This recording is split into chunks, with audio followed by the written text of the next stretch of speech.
Zipuru Ayo tima ine huturu Majesty unemuskandwa Airi aitu ndashayachi chawandinyimira inga ndiri munhu anokumbira andina kusvika kuchorera nzimbe yangu ndambokuchorera iwewe nezvako unoomera kuchikoro bhuku rangu unokopera ukati kuda bhebhi ndokuchorera kana ndisipo dhiri rinobondera maiwe zvandiomera adai zvangu ini ndakateerera ndashaya kana hwani wekupomera mutoro handina wekuturira ndichatamba newe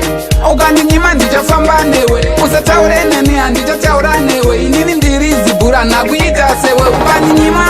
ndichatamba newe ukandinyima ndichafamba newe usataure neni handichataura newe inini ndiri zibhura nakuita sewe apa wakuti watumwa namukoma rega ndikusiye ungazoti ndakutsoma plazi ndine njere ini handina shoma handifanire kukuisa pakoma kana ndikaita zvangu safe wakakuma zvekukumbirana avo zvobva zvangoguma wobva waziva kwandira uchaluma hauwane nguva dzesegara wangozuma ukandinyima ndichatamba newe ukandinyima ndichafamba newe usataure neni handichataura newe inini ndiri zibhura nakuita sewe ukandinyima ndichatamba newe ukandinyima ndichafamba newe usataure neni handichataura newe inini ndiri zibhura nakuita sewe ukandinyima ndichatamba newe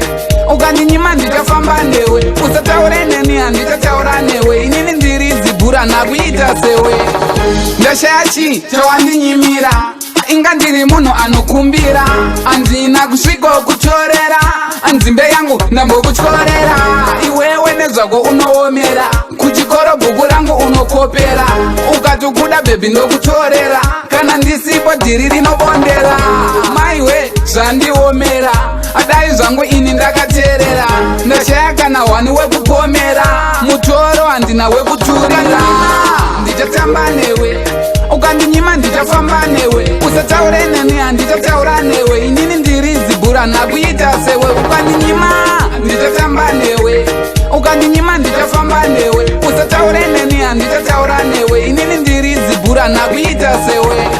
apa wakuti watumwa namukoma rega ndikusiye ungazoti ndakutsoma plazi ndine njere ini handina shoma handifanire kukuisa pakoma kana ndikaita zvangu safe wakakuma zvekukumbirana avo zvobva zvangoguma wobva waziva kwandira uchaluma hauwane nguva dzesegara wangozuma ukandinyima ndichatamba newe ukandinyima ndichafamba newe usataure neni handichataura newe inini ndiri zibhura nakuita sewe ukandinyima ndichatamba newe ukandinyima ndichafamba newe usataure neni handichataura newe inini